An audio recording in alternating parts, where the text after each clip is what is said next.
Финляндия собирается закрыть все КПП на границе с Россией. Правительство страны собралось на экстренное заседание, поскольку ситуация вновь ухудшилась. На пункты пропуска, едва их открыли, снова прибывают толпы мигрантов. Изначально планировали, что КПП будут открыты до 14 января. С вами Нехта. Все самое важное и интересное на этот час. Европа собралась на саммит, чтобы помочь Украине и уговорить на это Орбана. Это, вероятно, одно из самых важных, на которых я присутствовал. Именно потому, что нам предстоит принять важные решения в отношении Украины. Российские военные использовали украинских пленных в качестве живого щита. Порушення ще однієї Женевської конвенції з боку Російської Федерації. Путин рассказал о двойниках и проигнорировал вопросы жен мобилизованных. У меня такое ощущение, вот одно – театр абсурда. Доброе утро, дорогие подписчики! Не проходите мимо. Если вы нас смотрите сейчас, поставьте лайк этому видео. Ваша активность говорит YouTube о том, что мы вам интересны. И это очень поможет продвижению наших роликов. Итак, врываемся в новости. Румыния поднимала по тревоге истребители, а все из-за того, что на территории страны НАТО снова упал российский дрон. Возле села Гринд, которое расположено в 6,5 километрах от границы с Украиной, образовалась воронка в 1,5 метра глубиной. Ведется расследование. Это 4-й случай за год, когда обломки беспилотников находят на территории Румынии. Накануне Россия совершила очередную мощную атаку на юг Украины. Силы ПВО сбили около 40 шахедов. Министерство обороны решительно осуждает нападение Российской Федерации на некоторые объекты и элементы гражданской инфраструктуры в украинских портах на Дунае. Эти нападения неоправданны и серьезно противоречат нормам международного гуманитарного права. Воздушные силы продолжат мониторинг воздушного пространства и исследовательские миссии в приграничных районах. Также министерство поддерживает постоянный контакт с союзными структурами НАТО, которые в режиме реального времени информируются о ситуации, сложившейся в результате данных атак. В Брюсселе стартовал саммит Европейского совета. На повестке дня начало переговоров о членстве Украины в ЕС и дальнейшая финансовая и военная поддержка Киева. Главы европейских государств также решают, отправлять ли Украине масштабный пакет финансовой помощи. Камень преткновения встречи – позиция Венгрии. Орбан угрожает заблокировать как процесс переговоров о вступлении Украины, так и выделение ей денег. Сейчас мы сосредоточены на плане А, потому что если мы уже начнем думать о плане Б, то из плана А ничего не выйдет. Во-первых, мы будем очень упорно работать, чтобы все прошло по плану А, выделить 50 миллиардов евро для Украины и попытаться достичь соглашения. Если это не удастся, если мы просидим здесь уже очень много дней, а скоро Рождество, может быть уже и Новый год, тогда мы подумаем о плане Б. Я посещаю заседания Европейского совета уже 6 или 7 лет.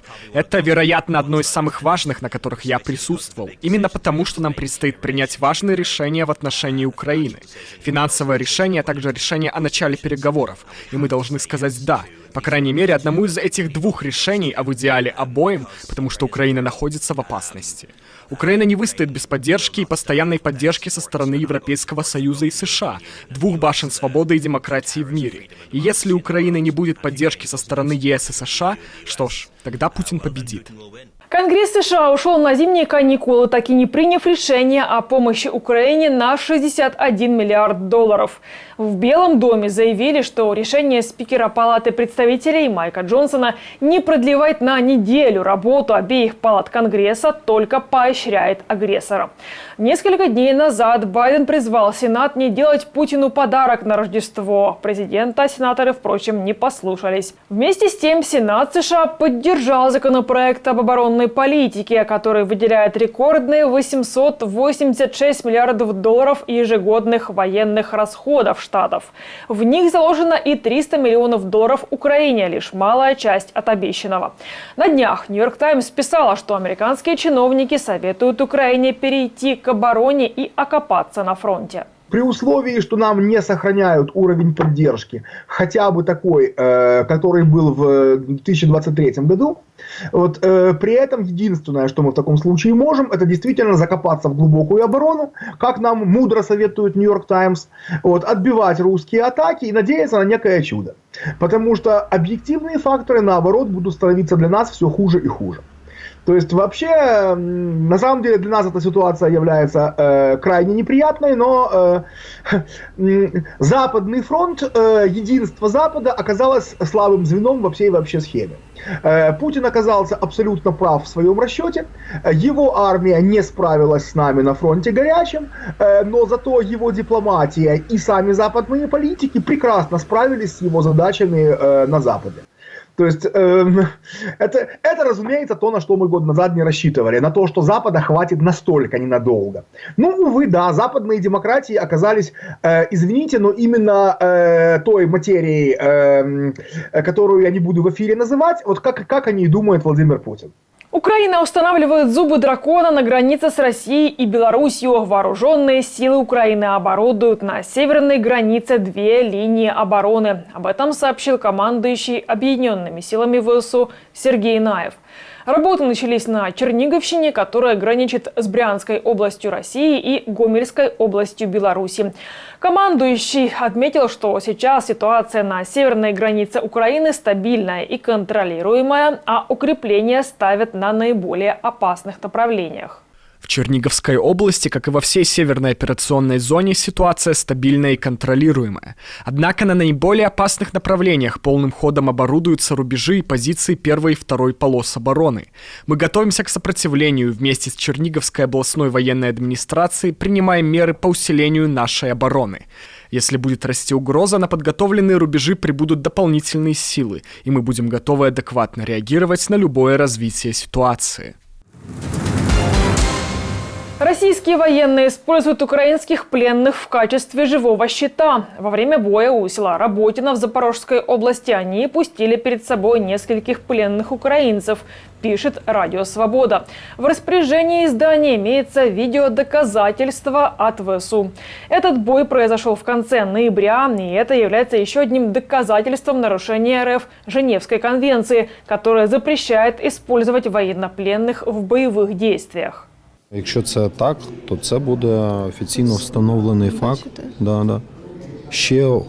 Порушення ще однієї Женевської конвенції з боку Російської Федерації. Там взагалі прямо забороняється використовувати військовополонених для участі в бойових діях. Тобто військовополоненого після надання офіційного статусу він повинен знаходитись в спеціально створеному таборі для військовополонених, який повинен бути далеко від лінії проведення бойових дій і очікувати процедури обміну. Театр абсурда и жалкий постановочный спектакль. Жены мобилизованных возмущены отказом Путина говорить о сроках возвращения их мужей.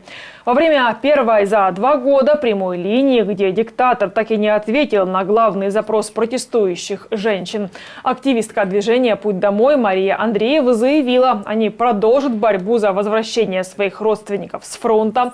Военное начальство пытается давить на протестующих жен мобилизованных, угрожая отправить мужей на передовую в штурмовые отряды.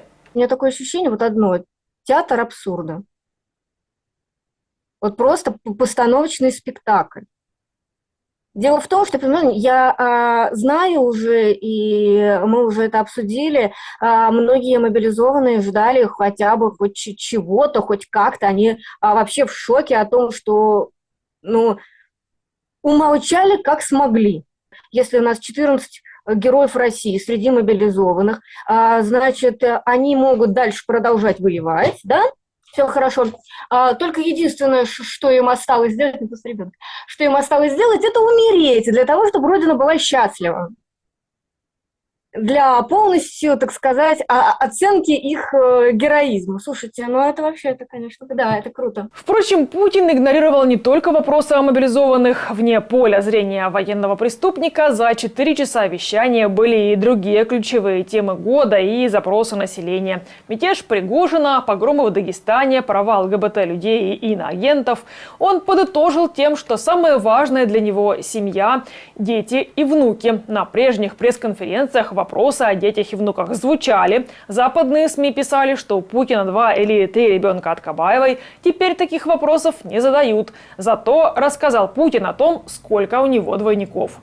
Владимир Владимирович, здравствуйте. Я студент и учусь в Санкт-Петербургском государственном университете. Хочу спросить, правда ли, что у вас много двойников? И еще, как вы относитесь к тем опасностям, которые несет в нашу жизнь искусственный интеллект и нейросети? Спасибо. Гражданин из Санкт-Петербурга не представился. Да. Вот я смотрю, вы можете быть на меня похожи и говорите моим голосом. Но я подумал и решил, что похожим на себя и говорить моим голосом должен только один человек. И этим человеком буду я. На этом ставлю точку. Благодарю, что были с нами. Если вы хотите получать информацию более оперативно, приглашаю присоединиться к нашей многомиллионной аудитории в Телеграме или Иксе. Поблагодарить нас за работу можете с помощью кнопки «Спасибо» под этим видео, ну или по ссылке в описании. До новых встреч, хороших вам новостей. Слава Украине! Живи Беларусь!